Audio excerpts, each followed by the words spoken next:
अस्सलाम वालेकुम। यासीन आपके साथ हाजिर है इस मॉर्निंग ब्रीफिंग में। आज इस हफ्ते का आखिरी वर्किंग डे है। जुम्मा है आज, यानी फ्राइडे, जुम्मतुल मुबारक आज दिन है। डेट है आज 12 जून।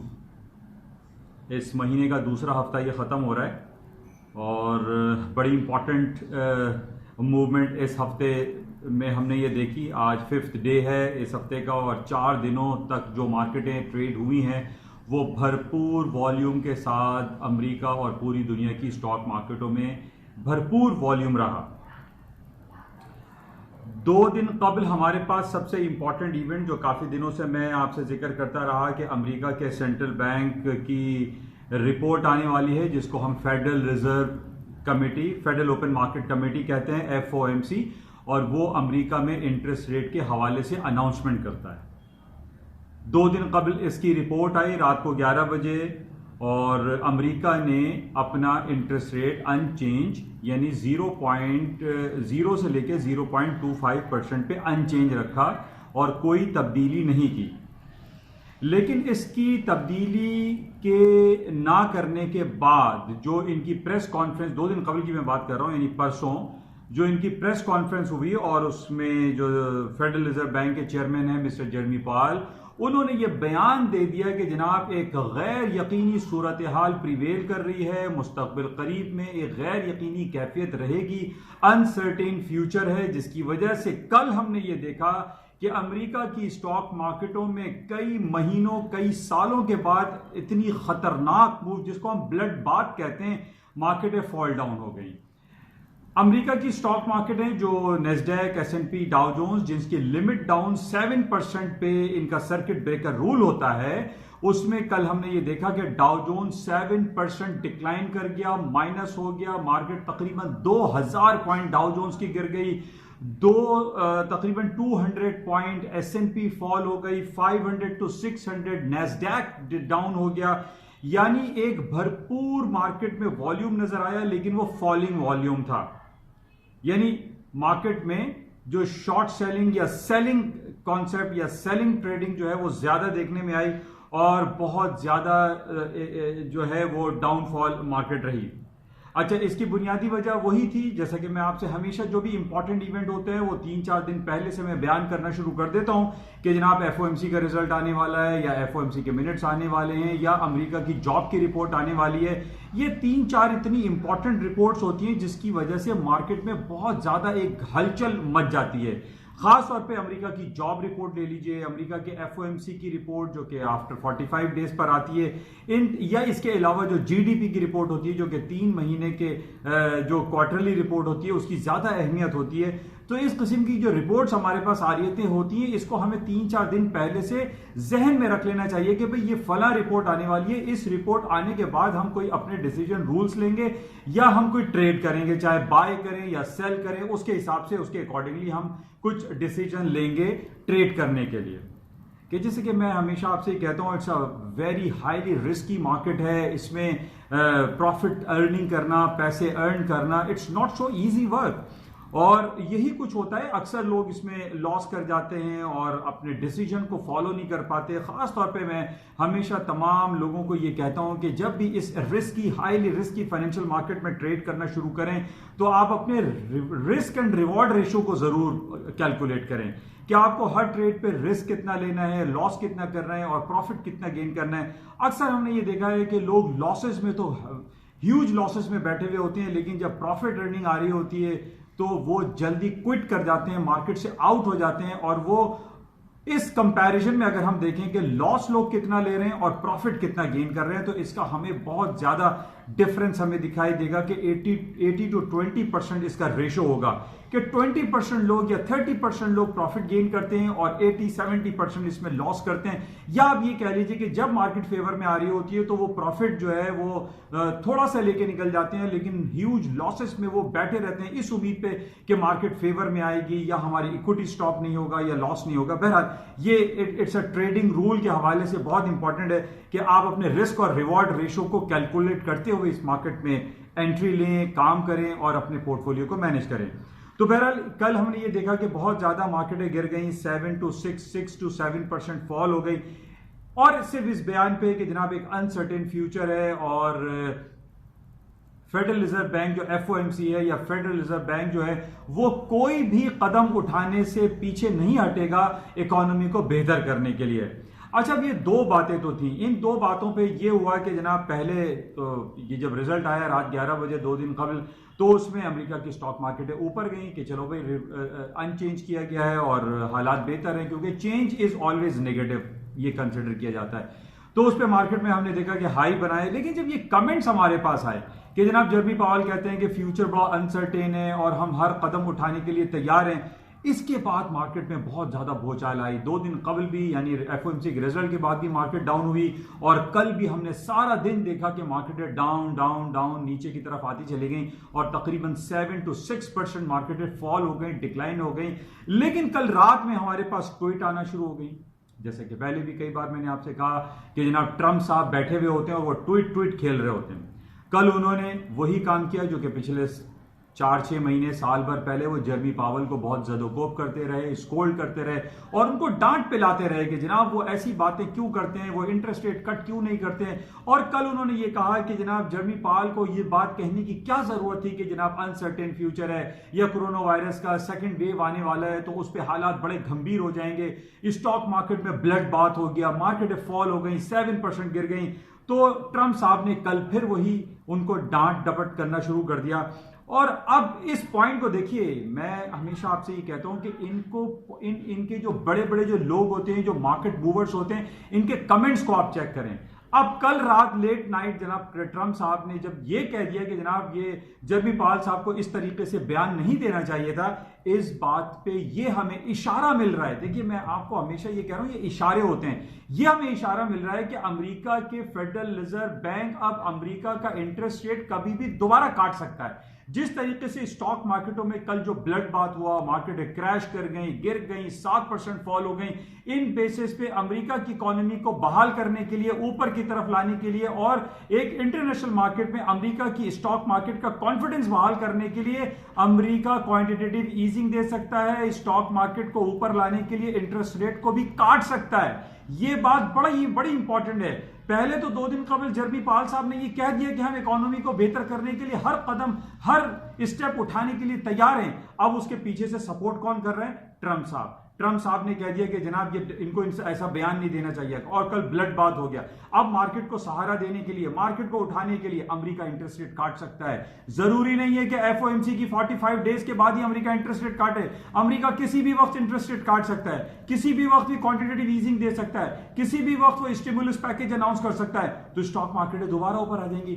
आज वीकली क्लोजिंग है, आज हमें पता चलेगा कि रात की क्लोजिंग पे जो हम ट्रेंड रिवर्सल की बात कर रहे हैं कि क्या आया अमेरिका की स्टॉक मार्केट में ट्रेंड रिवर्सल आ गया है, क्या अमेरिका की स्टॉक मार्केट फॉलिंग साइड पर आना शुरू हो गई है, क्या अमेरिका की स्टॉक मार्केट अब तबाह हो जाएंगी, गिर जाएंगी, यह हमें आज रात को क्लियर होगा, क्योंकि आज है वीकली क्लोजिंग। डेली क्लोजिंग तो है, लेकिन वीकली क्लोजिंग, जैसा मैं हमेशा आपसे कहता हूं कि weekly closing, monthly closing, quarterly closing की बड़ी अहमियत होती है। और इन बेसिस पे जो हमारे पास कुछ पॉइंट्स हैं, जैसे मैं कल आपको जिक्र मैंने किया कि 3030 is a very important supporting level है एसएनपी का। एसएनपी अगर 3030 के नीचे आज क्लोज होती तो हम ये कह सकते हैं कि ट्रेंड रिवर्सल हो गया है, मार्केट अब फॉल होगी। लेकिन आज अगर मार्केट कुछ सर्टेन लेवल में, मैं आपको व्हाट्सएप पे इंडिकेट करूंगा, तो अगर मार्केट उन लेवल से ऊपर बंद हो गई तो हम तो नहीं कह सकते कि ट्रेंड रिवर्सल आया या अमेरिका की स्टॉक मार्केट अब तबाह हो जाएंगी। नो, ऐसा नहीं होगा।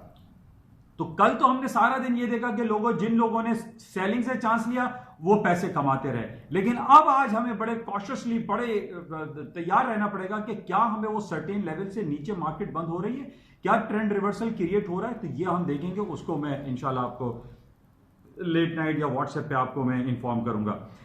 बहरहाल ये बड़ा इंपॉर्टेंट पॉइंट है कि ट्रम्प साहब ने कल डांटा है जर्मी पावल साहब को, और इस बेस पे अमेरिका अपना इंटरेस्ट रेट कट कर सकता है। ये बड़ा इंपॉर्टेंट पॉइंट है। अच्छा, इसी पॉइंट पे हम ये कह सकते हैं कि जनाब अभी देखें जिस तरीके से स्टॉक मार्केट कल क्रैश हुई, कल गोल्ड की मार्केट ने भी फ्यूचर अगस्त कॉन्ट्रैक्ट 1754 का हाई कर दिया था। उसके बाद मार्केट इस वक्त तकरीबन 1730 पे, 1735 पे, 1735 तक मार्केट चल रही है। लेकिन अभी गोल्ड की मार्केटें फॉल नहीं हुई है। मैं ये नहीं कह सकता कि मार्केटों में आप सेलिंग चांस लें, आप बाइंग चांस लें। इसी तरीके से स्टॉक में भी बाइंग चांस लें। मैं गलत हो सकता हूं, मैं कोई वो नहीं हूं कि जनाब जो मैंने कह दिया वो सही होगा। ये मेरी एक स्पेकुलेशन होती है, एक तज्जिया होता है, एक तबसरे मैं करता हूं on the basis of different ground realities, different ground जो टेक्निकल एस्पेक्ट्स होते हैं उनके बेसिस पे मैं आपके साथ कुछ चीजें शेयर करता हूं। ये हमेशा जरूरी नहीं है कि जो यासीन साहब कह रहे हैं वो सही हो, हकीकत हो और उसी बेसिस पे आपने फॉलो कर लिया।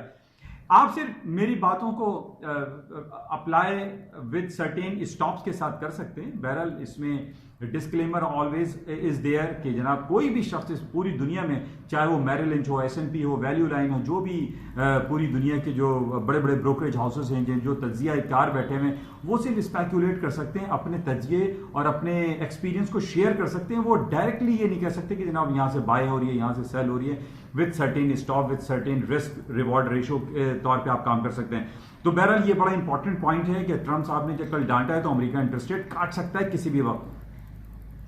बहरहाल अभी भी आज की तारीख में हम कुछ रिकवरी दे रहे हैं। अमेरिका की जितनी भी फ्यूचर्स ट्रेड हो रही है वो ऊपर की तरफ है, प्लस साइन में, ग्रीन टेरिटरी में। इसी तरीके से पूरी दुनिया आज तकरीबन एशिया की मार्केट है डाउन साइड पे माइनस खुली है क्योंकि वो फॉलो थ्रू में था, क्योंकि कल अमेरिका की स्टॉक गिरी थी, आज एशिया की मार्केट फॉलो हो रही है, लेकिन इसमें रिकवरी आ सकती है।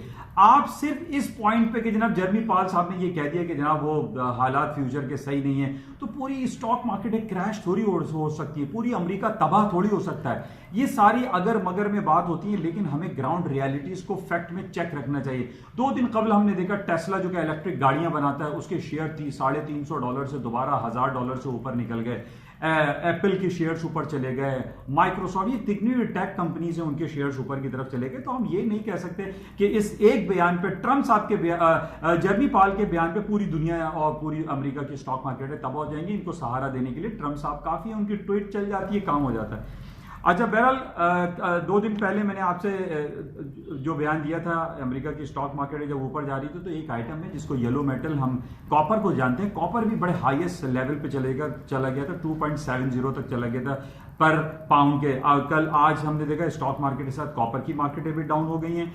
अच्छा, थोड़ा सा गोल्ड की मार्केटें भी डाउन हुई है, लेकिन इसमें आप बाइंग चांस लें, गोल्ड की मार्केट में भी आप बाइंग चांस लें, सेलिंग चांस फिलहाल आई डोंट फील कंफर्टेबल, तो बाइंग चांस आप लें। अच्छा, अब हम आ जाते हैं ऑयल की मार्केट। कल ऑयल के हवाले से काफ़ी लोगों ने मुझे फ़ोन किया, क्योंकि मैं पिछले 15-20 महीने भर से मैं आपसे यही बात करता चला आ रहा हूँ कि 2 महीने पहले ऑयल की मार्केट जब क्लोज हुई थी फ्राइडे को, तो वो $41 पे क्लोज हुई थी और very next working day Monday को मार्केट खुली थी $34 पे। तो $7 का जो गैप था ये सूनर और लेटर फिल होना था। मार्केट $38 माइनस तक चली गई। मैं आपसे 12 ये कहता रहा कि 41 तक मार्केट आएगी और कुछ लगभग मार्केट 40.44 का हाई किया तकरीबन। नेक्स्ट पुराना आप कॉन्ट्रैक्ट उठाएं तो वो $41 होगा। तो बहरहाल ये मेरा तज्जिया आप देखें कामयाब शायद हो गया, क्योंकि मैं आपसे कहता रहा $41 तक मार्केट आएगी और तकरीबन $41 के लगभग मार्केट आई और आज हम देख रहे हैं 34-35 तक वहां से वापस दोबारा नीचे गई। तो ये एक तज्जियाती सिलसिले होते हैं कि जनाब आप बैठे हुए मार्केट में और आप देख रहे हैं कि 34 पहले आया, 34 से फिर 41 आया और 41 से दोबारा 34-35 पे अभी मार्केट चल रही है।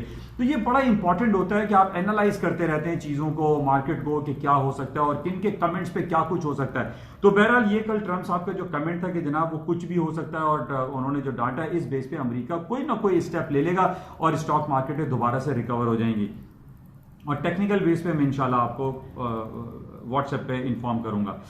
अच्छा, इसके अलावा आज हमारे लिए बड़ा इंपॉर्टेंट डे है, पाकिस्तान का डे आज बड़ा इंपॉर्टेंट है। पाकिस्तान में आज सालाना बजट है, आज 12 जून है। पाकिस्तान में शाम 5-6 बजे हफीज शेख साहब या हमाद अजहर साहब जो हैं वो आज पाकिस्तान का बजट पेश करेंगे। एक बड़ी खुश आइन बात है कि पाकिस्तान के जो मुशीर ख़जाना है अब्दुल हफीज साहब, उन्होंने ये कहा था कि नो न्यू टैक्सेस, क्योंकि हालात ऐसे ही गंभीर हैं, लॉकडाउन शटडाउन कोरोना वायरस की वजह से लोगों का माशी पहिया नहीं चला, लोग बदहाली का शिकार रहे, जॉब्स क्रिएशन नहीं हुई, जॉब ले ऑफ्स हो गए। तो इस वजह से ये बड़ा अच्छा कदम है इमरान खान की तरफ से कि वो कोई नए टैक्सेस नहीं लगा रहे हैं, जिसकी वजह से स्टॉक मार्केट हमारे थोड़ा सा प्लस की साइड पे चल रही हैं। अच्छा, कई लोग मुझसे पूछ रहे थे कि पाकिस्तान में डॉलर की कीमतों में आपको क्या लगता है। तो पाकिस्तान में जो डॉलर की हालात हैं, आपने देखा था कि जब इमरान खान साहब ने कोरोना वायरस के बाद ये बयान दिया था कि आप हाउसिंग सेक्टर को हम खोल रहे हैं और आप कहीं से भी, आपका ब्लैक मनी है, व्हाइट मनी है, आप कहीं से भी पैसा लाएं और पाकिस्तान की हाउसिंग सेक्टर में पैसा लगाइए और आपसे कुछ भी नहीं पूछा जाएगा। इस बेसिस पे हमने देखा था कि हमारे यहाँ पाकिस्तान में जो डॉलर की कदर कीमत थी वो कम हुई और रुपया स्ट्रांग हुआ और 151 रुपीस का एक डॉलर मिल रहा था। लेकिन आज हम देख रहे हैं कि 165 रुपए, 165 रुपीस का डॉलर हो गया। और उसकी वजह जो सबसे इंपॉर्टेंट नजर आ रही है वो माशी बदहाली है, माशी की तंगी है। पूरी दुनिया में जो है हालात खराब है, तो इसी वजह से पाकिस्तान की हालत खराब है। पाकिस्तान में एक्सपोर्ट बहुत ज्यादा कम हुई, तकरीबन 300,000 मिलियंस का, यानी 300 बिलियंस ऑफ डॉलर का पाकिस्तान का ट्रेड डेफिसिट है। हमारे यहाँ एक्सपोर्ट जो है वो कम है, हमारी इंपोर्ट ज्यादा है, जिसकी वजह से हम देख रहे हैं कि डॉलर की कदर मंजिलत में मजीद इजाफा हो सकता है। लोग ये कह रहे हैं कि आज बजट है, आज बजट के बाद फैसला होगा और जो इंडिकेशंस हमारे पास आ रही हैं उसमें यही कहा जा रहा है कि तकरीबन मार्केट ऊपर जा सकती है। मैं कोई फिगर आपको नहीं बताऊंगा, लेकिन मार्केट में पोटेंशियल डॉलर का ज्यादा लगता है। पाकिस्तानी करेंसी डी वैल्यू होने की तरफ ज्यादा इम्कान हैं, क्योंकि पाकिस्तान के बहुत सारे जो वर्कर्स थे, एम्प्लॉयज थे अमेरिका, सऊदी अरब में, अरब गल्फ कंट्री में, वो वापस आ चुके हैं। उनके पास जॉब्स नहीं है, वो जो पैसा भेजा करते थे, जो डॉलर भेजते थे, आज वो हमारे पास नहीं आ रहा है, जिसकी वजह से डॉलर की कीमतों में इजाफा हो रहा है। इन ले ऑफ्स की वजह से, मुआशी बदहाली की वजह से डॉलर की कीमतों में इजाफा हो सकता है, जिसकी वजह से हम ये कह सकते हैं कि बहरहाल आज बजट है, बजट के बाद इसका फैसला होगा कि क्या होगा। लेकिन जो इंडिकेशंस हैं वो यही बताई जा रही हैं कि डॉलर की कीमतें बढ़ जाएंगी। तो ये इंपॉर्टेंट खबरें रहीं। और आज बहरहाल वीकली क्लोजिंग है, वीकेंड है, और देखते हैं कि आज रात में मार्केट किन लेवल्स पे क्लोज होती है। उस वक्त तक के लिए मैं इजाजत चाहूंगा। आज फ्राइडे है, 2 दिन आपसे राब्ता नहीं रहता, हफ्ता और इतवार। इंशाल्लाह संडे नाइट को मैं आपसे मुलाकात करूंगा और मैं देखूंगा कि हफ्ता इतवार क्या खबरें रहती हैं और मंडे की मार्केट किन लेवल्स पे खुल सकती हैं। आपके साथ वो चीजें कुछ शेयर की जाएंगी। जाते हुए आपसे रिक्वेस्ट कि प्लीज इस YouTube चैनल को आप सब्सक्राइब करें, लाइक करें, शेयर करें और इसको बेल आइकन प्रेस करें और उसको फैलाएं ज्यादा से ज्यादा, क्योंकि उर्दू और सहल अंदाज में है। Thank you.